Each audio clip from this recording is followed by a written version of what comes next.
Okay,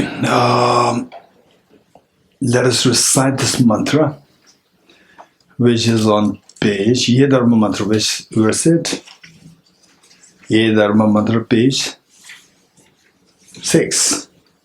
Okay, page 6 in the new book. Okay, let's say this together. Om ye dharma hetu prabhavam hetum tesham tathagato yavatat tesham chayo Vambati mahashramanaya svaha Om ye dharma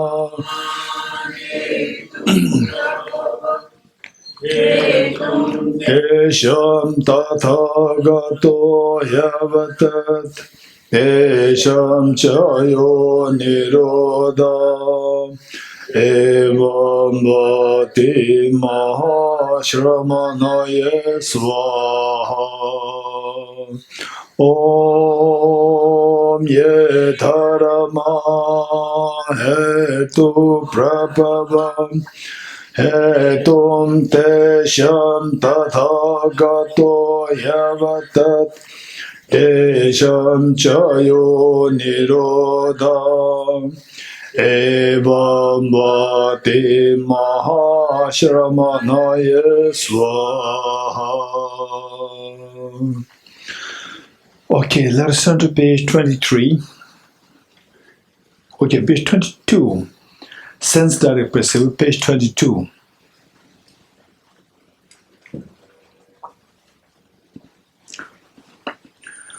A non-mistaken, non-conceptual knower that is produced upon the aggregation of three conditions. Observer-object condition, or what I call as the perceptive condition.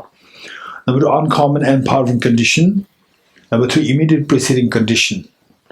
The examples that I've given you, the examples and the meanings I gave you. And okay, then the divisions of the sense direct perceiver, we see there are 5. That's easy. Visual sense consciousness. Visual is what you see with your eyes. Auditory sense consciousness. The auditory is what? Hearing. And then the olfactory is smell. The gustatory is the tongue, and the tactile sense consciousness, the body. These 5 sense consciousnesses. Okay. The question came up during the tea time. What about those people, let's say that some people, they don't have the hearing at all, and or let's say, to be more the dramatic, let's say somebody who cannot see at all. So how can they have then access to the objects, for example, like the flower, the person, and so forth? How? Because they cannot see, they cannot hear them. So this lack of seeing, lack of the visual perception can be of 2 kinds. One is congenital blind, meaning that somebody who's blind from the birth, and somebody who is blind only after like 6 years, 7 years, 10 years, 15 years later, become blind later on. So those who become blind later on, for them it's not a problem. For them, they have the memory.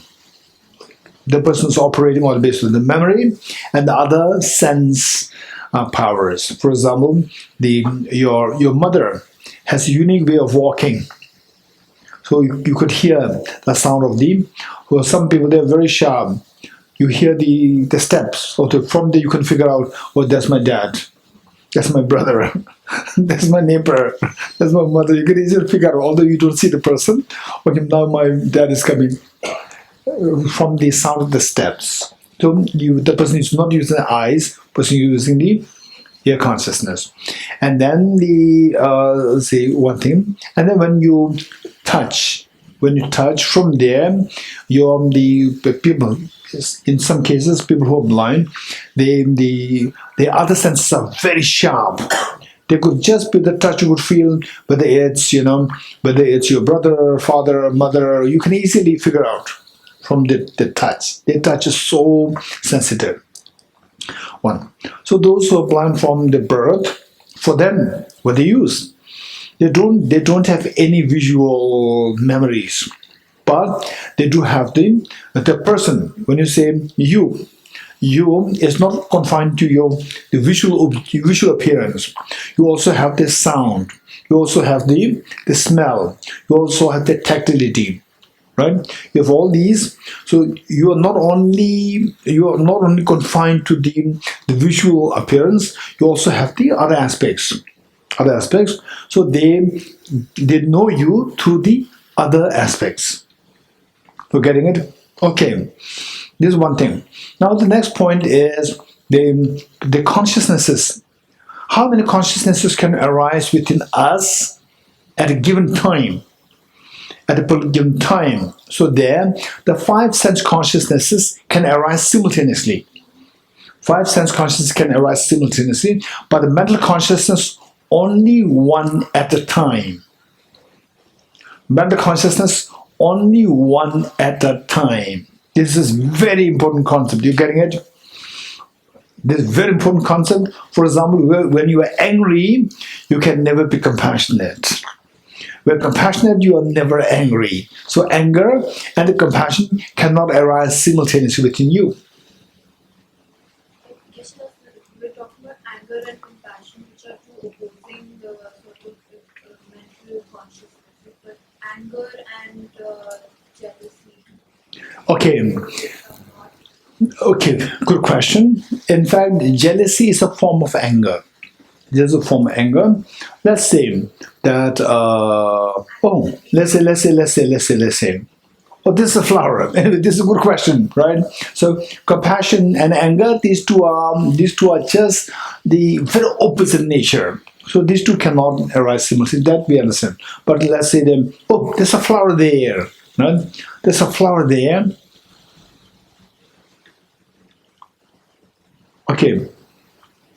Think of this flower. Okay, look at this flower. Okay, don't close your eyes. Look at this flower. Don't close your eyes. Don't close your eyes. Keep thinking of this flower.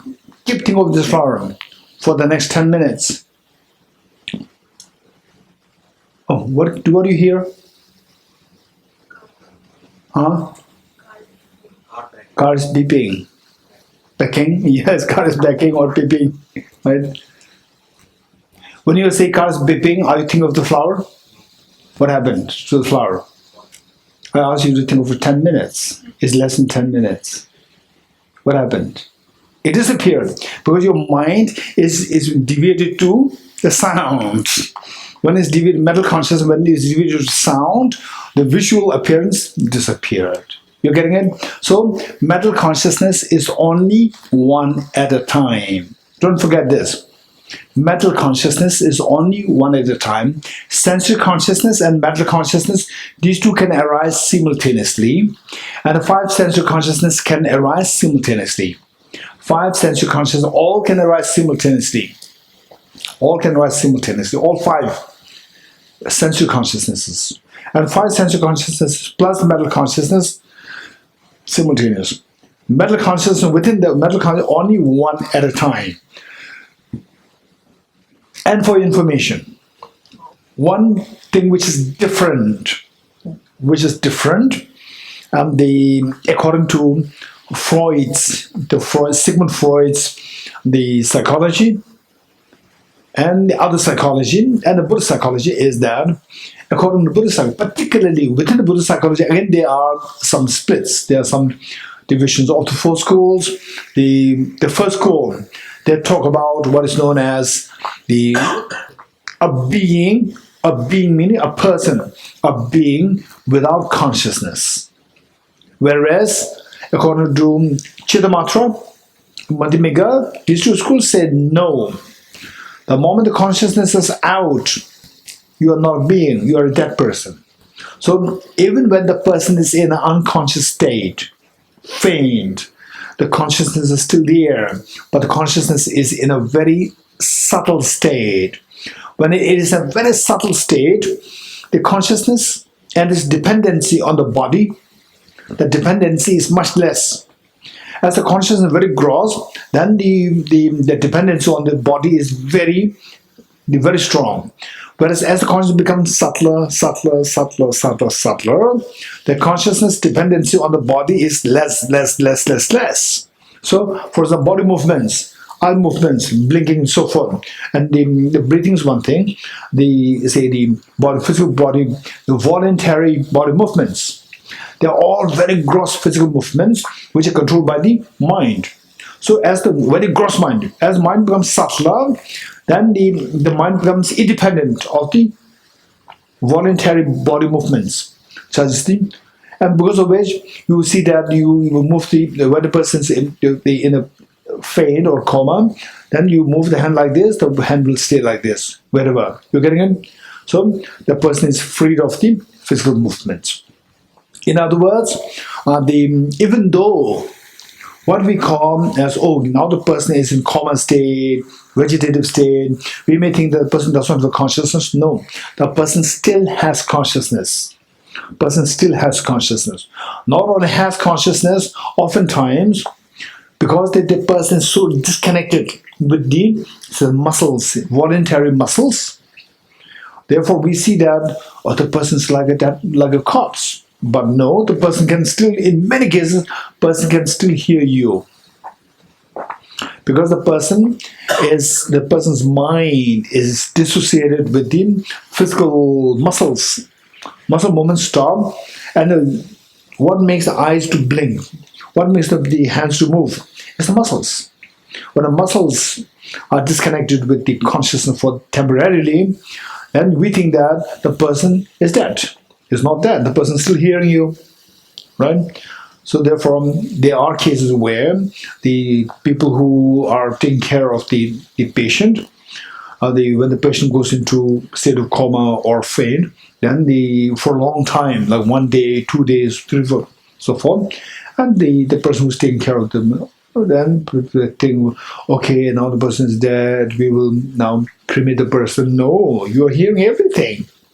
And then when the person comes back, recovers, you said like this. These are all very scary. So therefore, in the Buddhist, the psychology, the consciousness is still there. And there are some symptoms when the consciousness is ejected. There are symptoms. You're getting it? Otherwise, even if the person is declared as clinically dead, the doctor, okay, now the person is dead.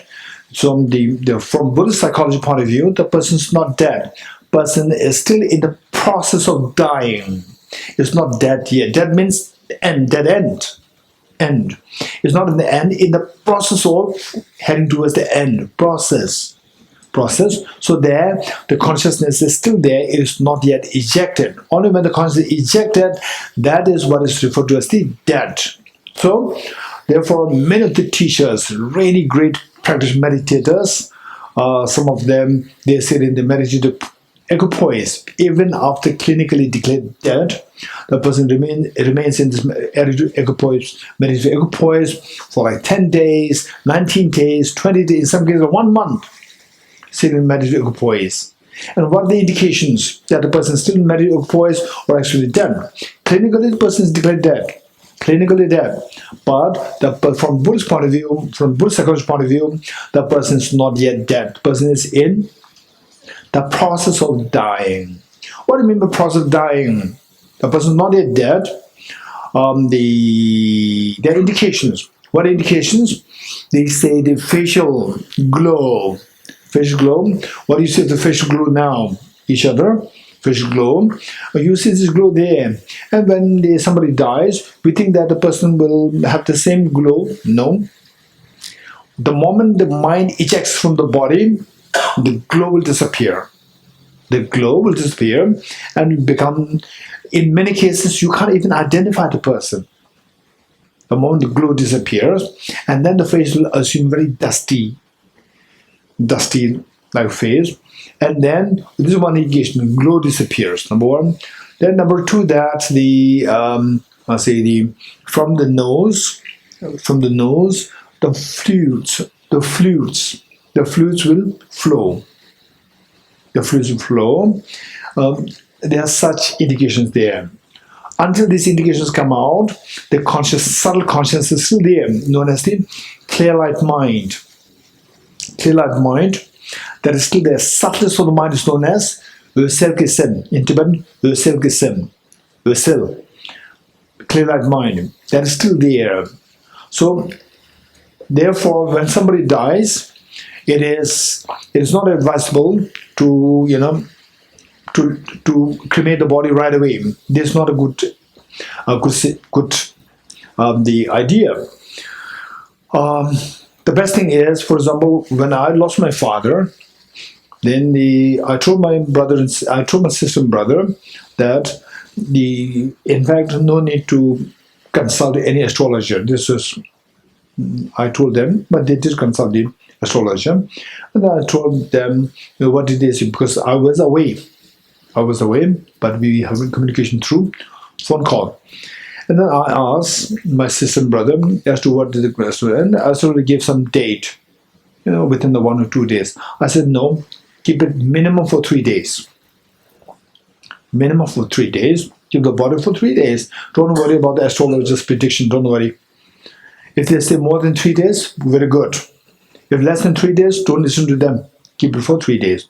Because for the ordinary people, the tendency is that this clear mind will reside in the body for like 3 days. This is the standard duration. After clinically declared dead, the mind still remains in the form of clear-eyed mind for 3 days. And some can eject before that, some can, mostly they eject by 3 days. So therefore, it is advisable to always keep the body for like 3 days without disturbing it. Whereas if the person dies in the hospital, or if the person dies in a rented house, then the landlord, they create problem, they feel superstitious. And in the hospital, they have some rules, regulations that must be discarded right away. Should put the body in the, what do you call it?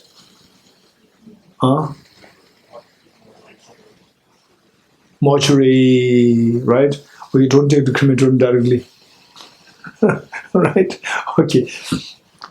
If there's no choice, then what do you do? Otherwise, if it's in your hand, then keep it for 3 days. For 3 days. And then if possible, see that these indications they manifest, like the glow disappears and the fluid from the nose comes out. These indications come, then the mind is already ejected. Then you can cremate it. Okay. So the point is that according to Freud, we say that there's no consciousness. It's a subconscious. Subconscious, or there's another word. One is preconscious, subconscious, then the consciousness, subconscious. What is that? Unconscious. Okay. So these words are given there. So when you're in a coma state, there's no consciousness. So this, I think that how Freud used the word consciousness, this is something in line with how the ordinary people understand conventionally how the word conscious. Conscious means aware. You getting it? Okay. Now the person has gone, the person has become unconscious. So it tallies with that. It's beautiful. But for us, it is the word borrowed. The Buddhist philosophy, Buddhist psychology, we borrowed this word consciousness to understand chitta or man, the mind, or the mind, or in Tibetan sem, shepa, in Tibetan. So that is something which exists even when the person is unconscious, in an unconscious state. You're getting it? Okay, these are the real life implications, where if you know the Buddhist psychology well, then to treat this seemingly as a corpse is not a corpse. There's still consciousness there. Okay. Now with this, the one benefit which I think the Amale was about to say, she was about to say, one benefit, know the a sensory consciousness and a mental consciousness. One benefit to know this distinction is that say the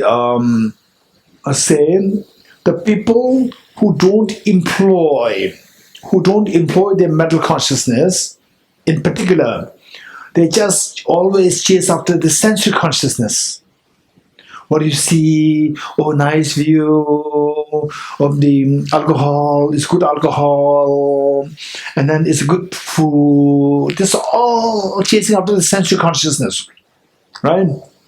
Oh, it's nice. It's very smooth cloth. It's a branded cloth, and the visually PUBG.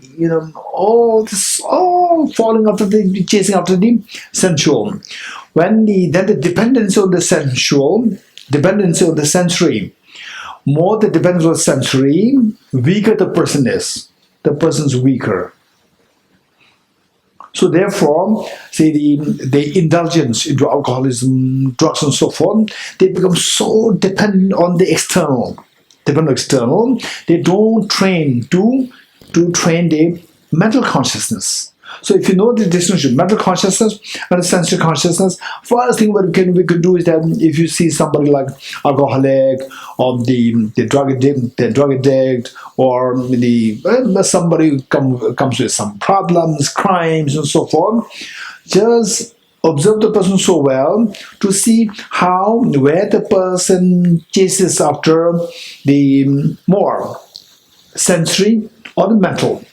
You will see that 90%, if not 100%, 99% of these people are chasing after the sensual objects all the time. You're getting it?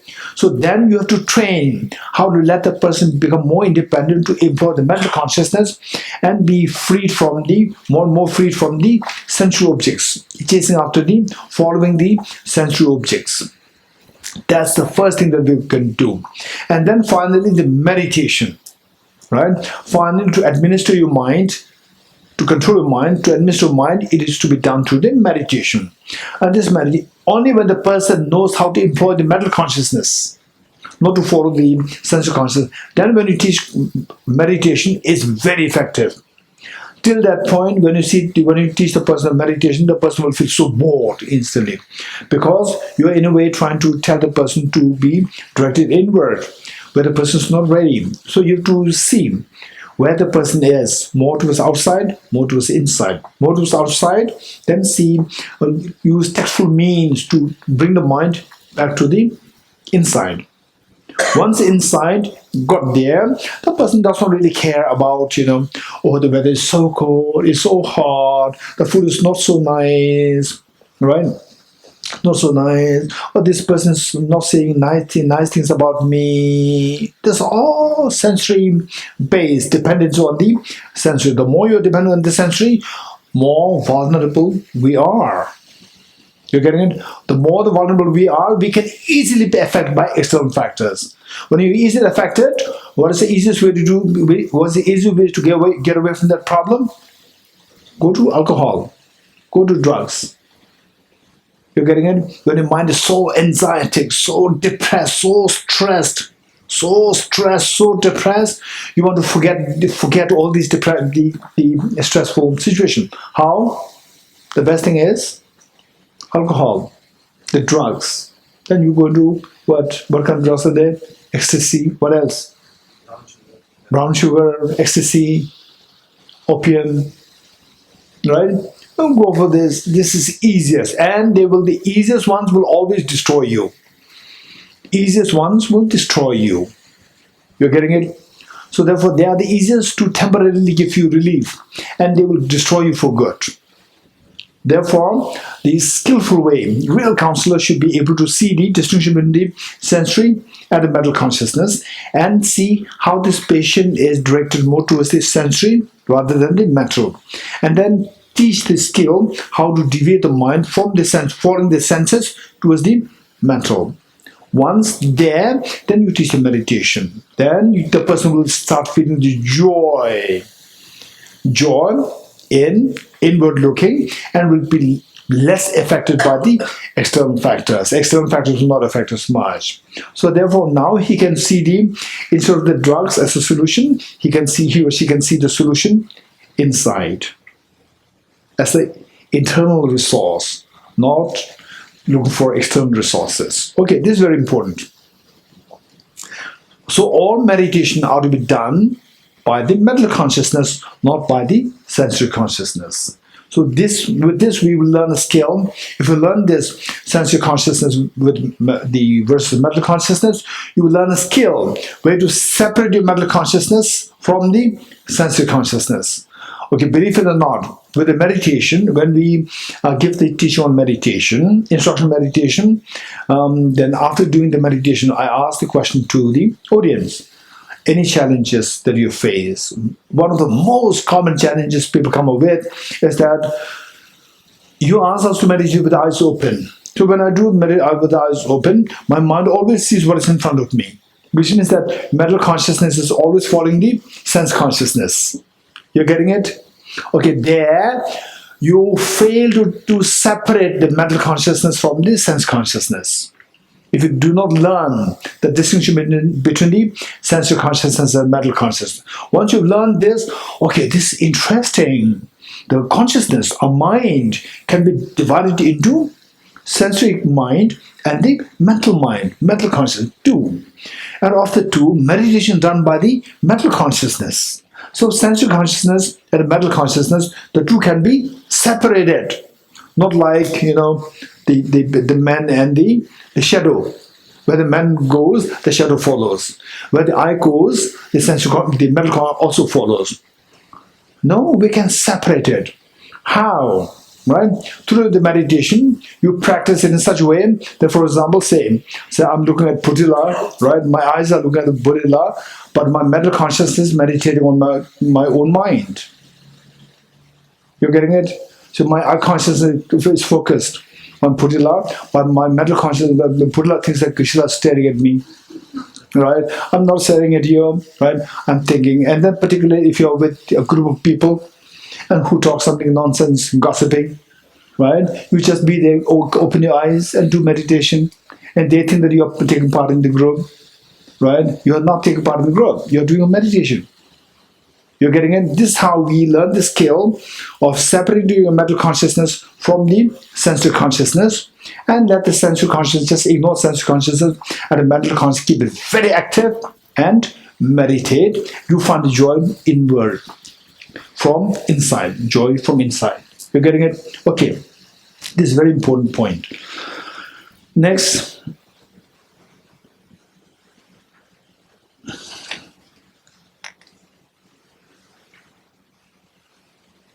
Okay, the 23,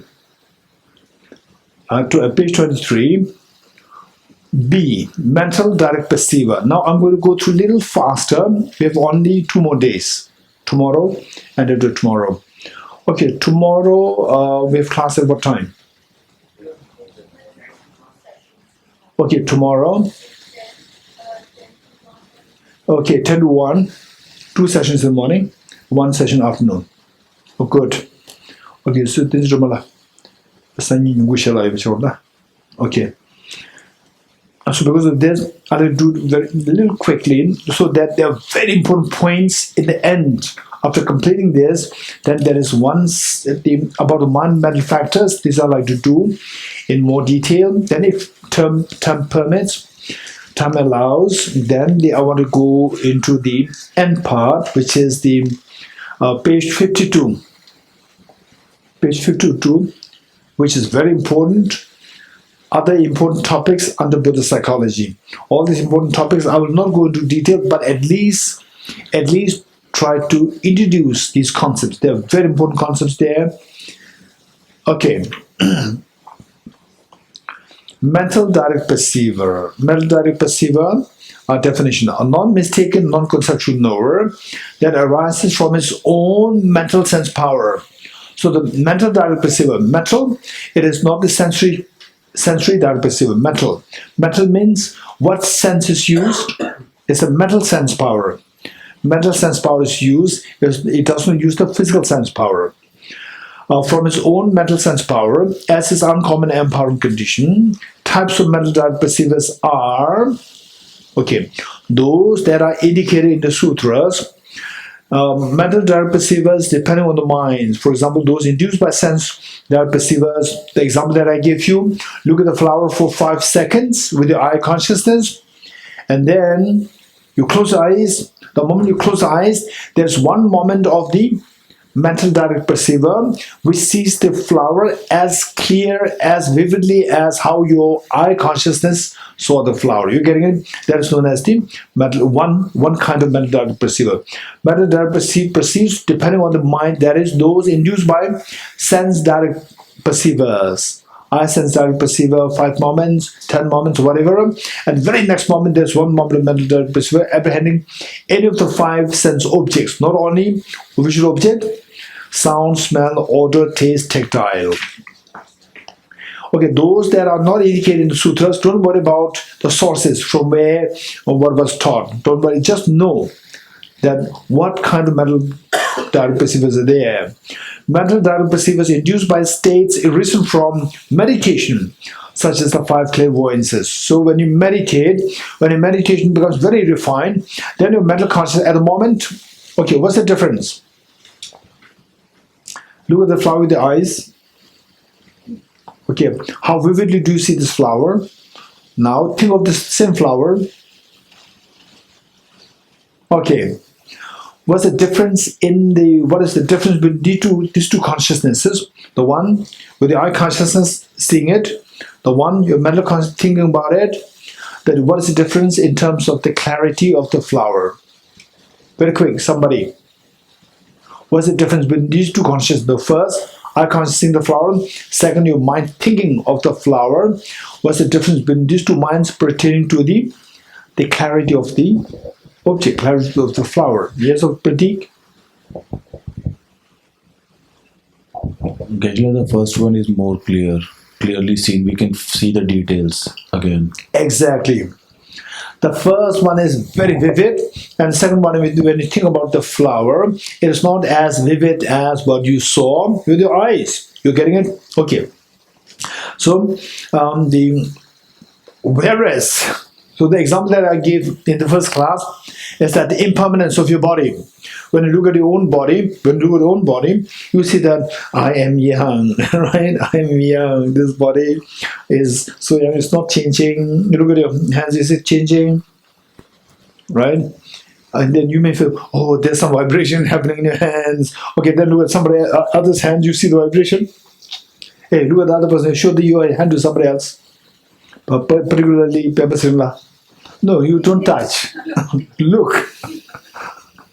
Do you see the vibration there? You don't see the vibration. You're getting it? Okay, it looks static or it is moving? Static. You're getting it? Okay, but we know that it's not static. Mentally, we know that it's not static because it has been changing moment by moment. It has been changing moment by moment. So we saw this, the stopwatch.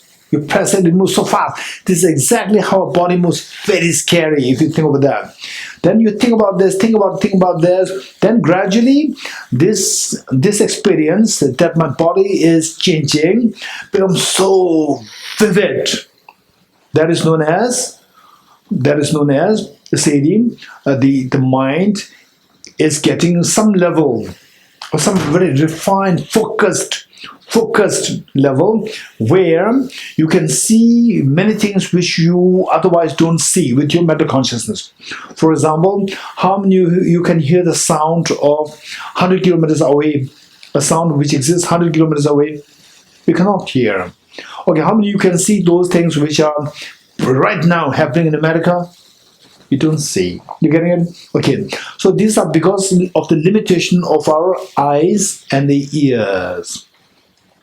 Now with the meditation, what happens is that your mind is so focused that your mind can become like a laser beam to the extent that your mind can hear the sound which is so far away, very minute, even the minute sound sometimes. Okay. Sometimes the watch, wristwatch, it makes the sound tick, tick, tick. But at the moment, if you listen to it, you not hear it. When all the traffic stops, and this electricity all stops, then you will hear the sound of your wristwatch. And when you put the battery off, your wristwatch battery off, you will sound this. You will hear your heartbeat. Even that becomes visible. You're getting it? Okay. So what I'm saying is that there are many very subtle sounds are there. Subtle sounds which are there, but your ears cannot hear it now. But with a very refined meditation, at one point, you reach to such a level where you can even pick up very subtle sound, very far away sound, very far away visual objects through your eyes. Not eyes meaning not eyes, mental consciousness. So this is known as the clairvoyance. Clairvoyance, they get access to these clairvoyance, the powerful mind through the meditative practice. You get a very powerful mind which can see things, hear things, which ordinary people cannot see and hear. So this is known as the clairvoyance. And clairvoyance is of 5 kinds. Mental direct perception is induced by states arisen from meditation. Such as the 5 clairvoyances. Clairvoyance of magical emanation. Okay, where, say, the mental consciousness, clairvoyance, is the ability to manifest yourself, perform miracles. For to perform miracles, this clairvoyance should be extremely refined to see things so vividly. So one is the clairvoyance of the magical emanation. Number 2 is the clairvoyance of divine eye. Divine eye doesn't mean that you have the divine eye, your eyes. No, it's a mental consciousness. It's not a sense consciousness. It's a mental consciousness given the label divine eye. Why? Eye's job is to see visual objects, and this mental consciousness can see the visual objects which the ordinary eyes cannot see. So therefore it is known as divine eyes. Then the clairvoyance of divine ear. Again, it's a mental consciousness which can hear the very subtle sounds which the ordinary ears cannot hear. Then the clairvoyance of former lives. You can see your former lives. You can see the former lives of other people. Then the clairvoyance of reading others' mind. You just meet with the other person and you see what's going in the other person's mind. You're getting it? It's quite scary, right? To read others' mind. You just meet and then just look at the other person's face and you can see what the other person's thinking. You're getting it? What you're thinking. They can just precisely see. Okay, there are many such stories are there. I'll not go into that. Okay. So these are some of the mental examples of mental direct perceivers. Okay, next, self-cognizant direct perceiver. Okay, self-cognizant direct perceiver. I may not go through this. Self-cognizant direct perceiver. I give you already the example. Okay. Self-cognizant direct perceiver, I give the example. Say, how do you know that there's a flower in my hand? My eye consciousness can see the flower. And how do you know that your eye consciousness can see the flower? Within your eye consciousness, the eye consciousness which sees the flower, eye consciousness has 2 functions. What is that? To see outside and to see inside, to itself and to see others. So the same mind sees both, so it knows itself. You don't need somebody else to see that, right? Okay. And Yogi Dharma Perceiver, let's see. Okay. So Yogi Dharma Perceiver, I told you the subtle objects like impermanence, subtle impermanence, emptiness concept, illusion-like nature, all these things, you meditate very consistently, and then over time you will see the subtle objects so clearly, so vividly, the way your eyes could see. So these are known as the yogic Dharma perceiver. Okay, let's see. How is that defined? Page 25, D. Yogic Dharma perceiver. A non-mistaken, non-conceptual, exalted knower. Exalted knower meaning, exalted knower is the knower of the knower meaning the mind. The mind, exalted meaning of the mind of the beings who are not ordinary, the beings who are superior, Aryas, exalted meaning the Arya beings, knower in the continuum of the superior meaning Arya beings. What do you mean by Arya beings? Okay.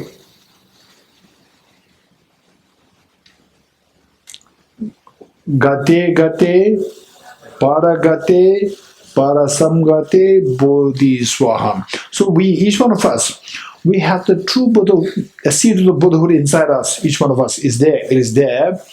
But why it is not visible is because that is, don't say defilement. It is obstructed by the defilements, mental defilements. It is obstructed because defilements is freed of defilements. No, it is obstructed by the defilements. You're getting it? Okay. Now, what is your job? Job is what is gade gade. Gade gade is to go. Literally, it means gade gade, go. Para gade, go beyond.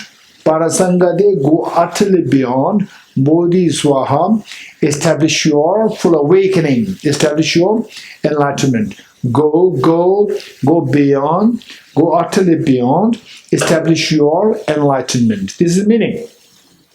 Go. Go means it's a journey. Take a journey. What journey? External journey? No. Internal journey. What internal journey? Internal journey of cleansing the internal mental dirt. Journey of cleansing the internal dirt, mental dirt. Okay, so this journey involves 5 steps. 5 steps, right? Okay, this journey involves 5 steps. For example, saying if you want to go to Bay of Bengal, how many of you have seen Bay of Bengal?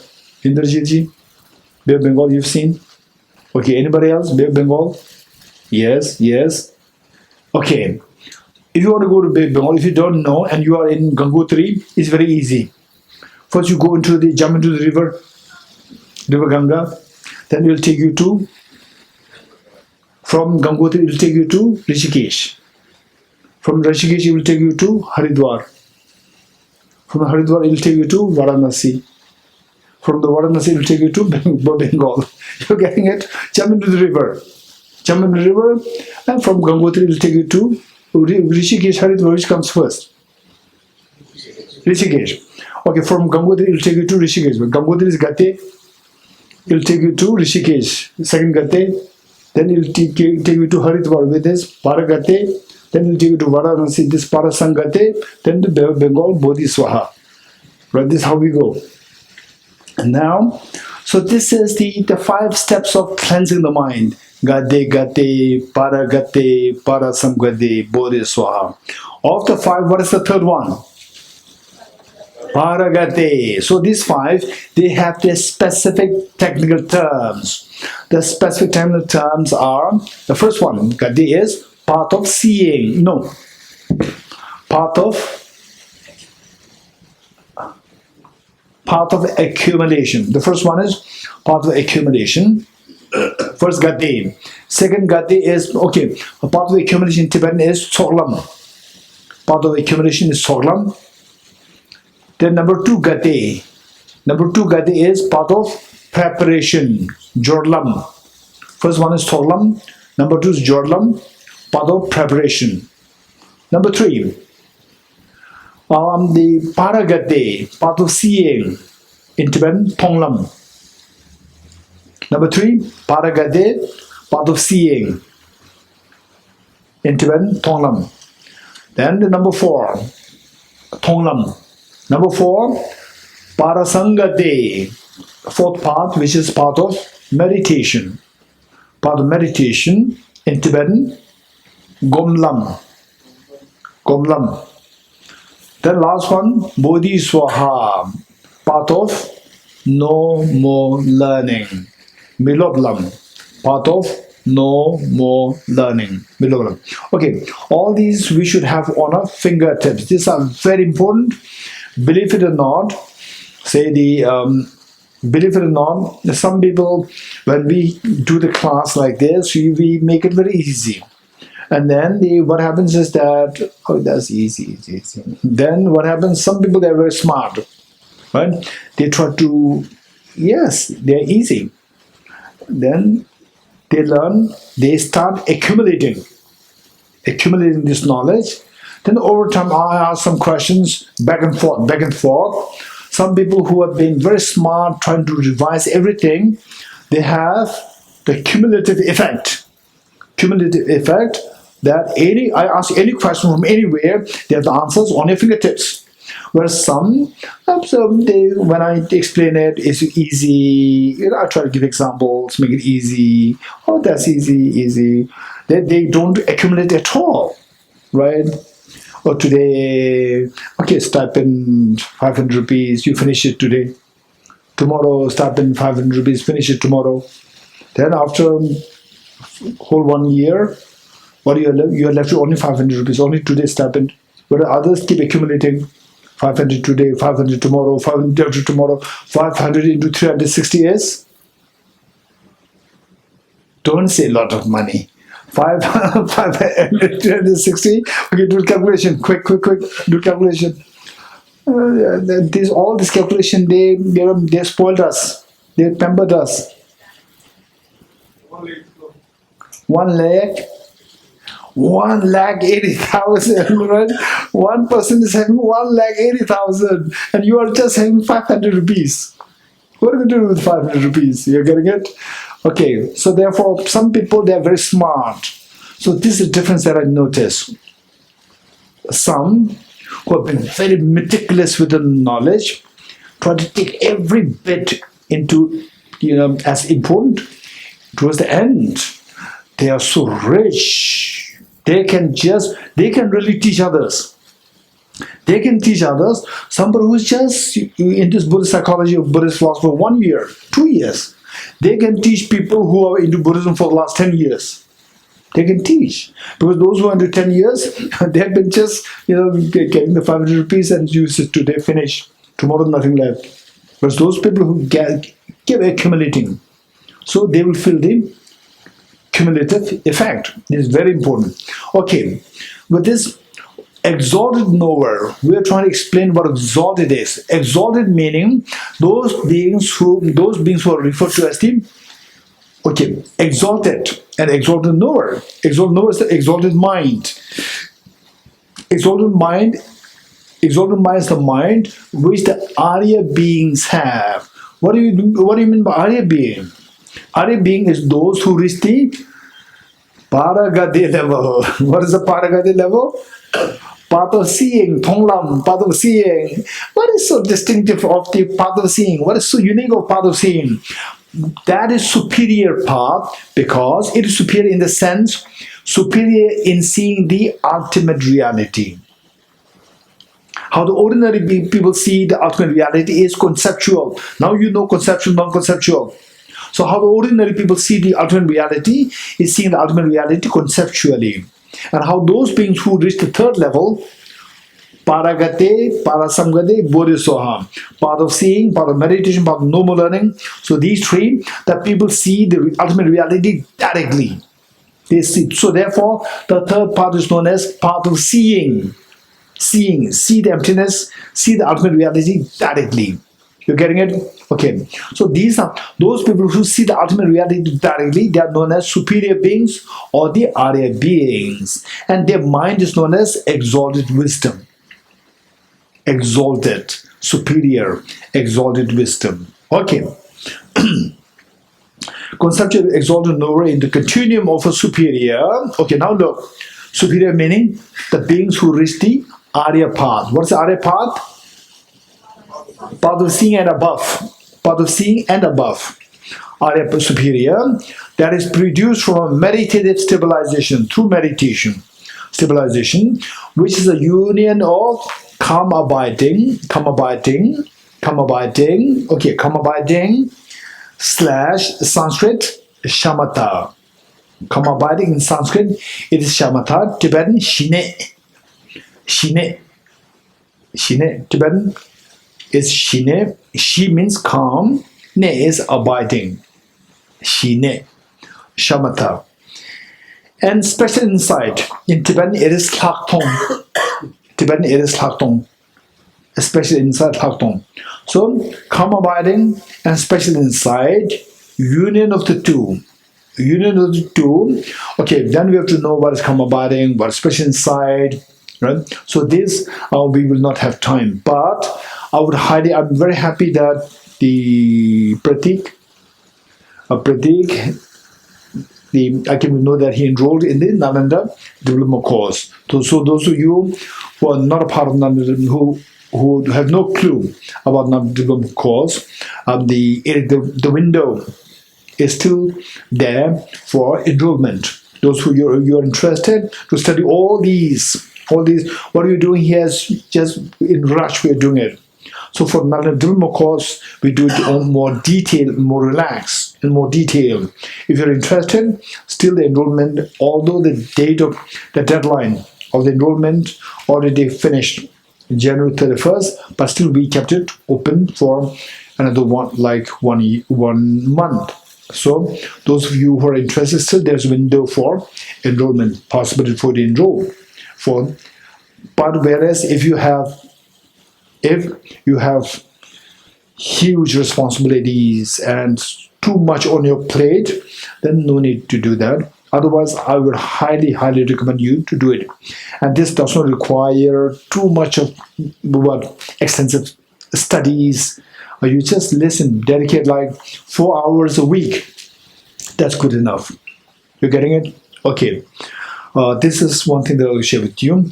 But why I'm saying this is because calm abiding, to explain this, in the monastic universities, just this calm abiding, they debate, study for like 4 or 5 months. Just this calm abiding. What is calm abiding? How to achieve this calm abiding? What are the steps? What are the experiences? All these details they go to study. So therefore, those who graduate from such monastic universities, their knowledge is so refined. You're getting it?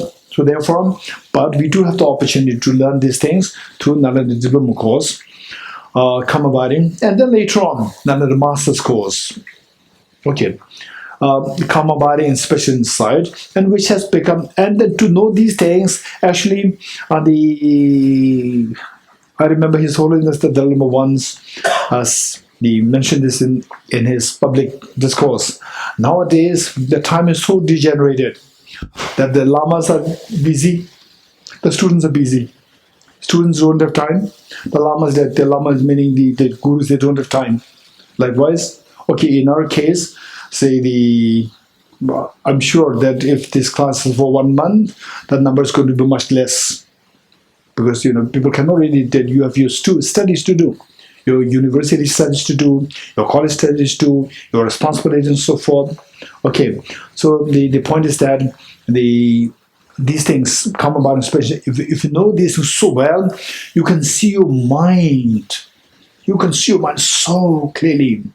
How they come abiding the various steps, how the special insight, various steps, and then how the mind is operating with these things, with these trainings, and how the mind becomes so supple, right? So supple, pliant.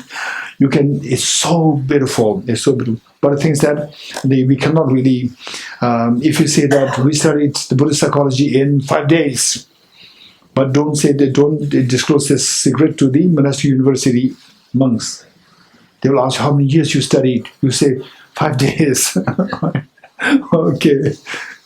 So we can't really expect to really explain in detail what calm abiding is, what special insight is. But these are so important texts. I won't hesitate to mention these two things to you, so that later on you might explore into these studies deeper, and which has become own uncommon empowering conditions. So there, for us, like our consciousness, uncommon empowering condition is like the unsense power. But for these, the yogic direct perceiver, the unsense, the what? Uncommon empowering power is the meditative experience. Meditative experience. Yogic direct perceivers can be divided into various ways. There are so many ways of dividing them. Let's go through these. Number one, from the viewpoint of the person who possesses it. Yogic direct perceivers of hearers, solitary realizers, and the Mahayanists, meaning that they say okay, I don't want to go too much into this detail. Okay, good. Let's say, to make it very short, people who aspire for Dharma practice, they can be classified into two. One who aspire for nirvana, meaning to get into one's suffering, and then number two who want to have the maximum happiness to benefit all beings. There are two groups. The first group is known as the Hinayana practitioners. The second group is known as Mahayana practitioners because their thinking is Maha, great, for the benefit of all sentient beings. One is they think is very small, Hin has gone to small. So think of personal, my own, I want to be free from suffering, that's it. So those people who seek personal liberation, there are two kinds. One is known as hearers, Tibet, Nyente, and the Pratiga Buddhas, Langil, two, and the other, the Chanju Semba, Bodhisattvas. Okay, so the yogic direct perceiver of the hearers, the Pratiga Buddhas, and the Bodhisattvas, or the Mahayana practitioners. Number two, from the viewpoint of their entities, yogic direct perceivers are part of seeing, part of meditation, and part of normal learning. You learn the 5 parts. Part of what are the 5 parts? Part of accumulation, part of preparation, part of seeing, part of meditation, part of normal learning. 5 parts. Of the 5 parts, tell me, the yogic direct perceiver happens where? The first one? The first one, no. Second one, no. Third, fourth, fifth. Minimum qualifications is third. Third, fourth, fifth. So therefore, yogi direct perceiver of the part of seeing, number 3, part of meditation, number 4, and a part of normal learning, number 5. Okay, number 3. From the viewpoint of the aspects, one can possess 16 kinds of yogi direct perceivers, having the aspects of 16 attributes of the Four Noble Truths, such as impermanence, suffering, emptiness, and so forth. Okay, yogi direct perceiver, I said, what's the object of yogi direct perceiver? Subtle objects. Subtle objects. You will see these objects and your virtues will grow. You're getting it? For example, let's say, when you see the iPhone 11, when you see the Levi, or what else are there?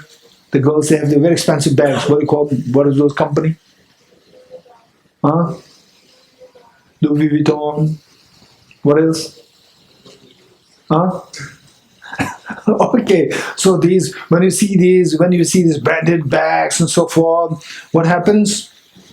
Bodhicitta grows, or your mind becomes very calm.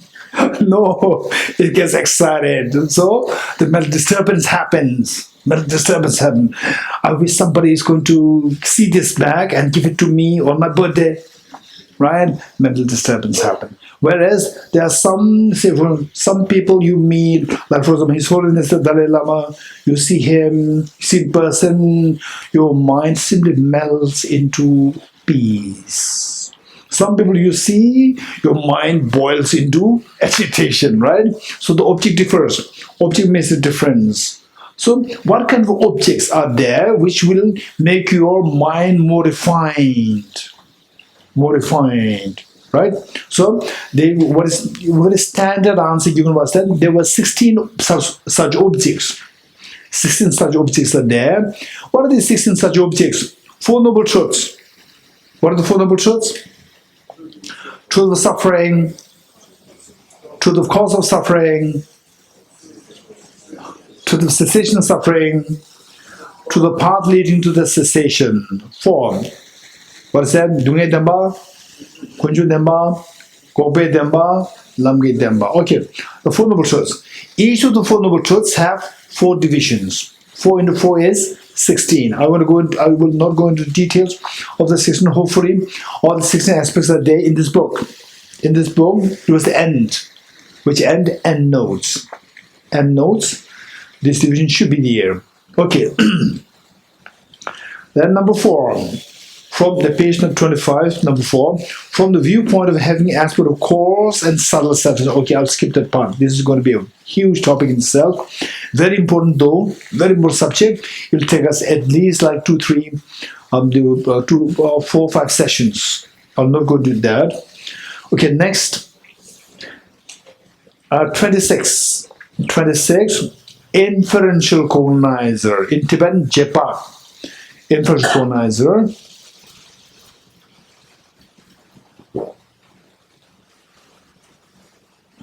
Okay, inferential colonizer is defined as a determinative knower. A determinative knower. A determinative, this is the word, determinative, or a discerning knower. Discerning, determinative, discerning, means that, yes, it is, which decides. Determinative knower, which by dependence on a correct sign. Correct sign. What is correct sign? Again, you will ask me the question.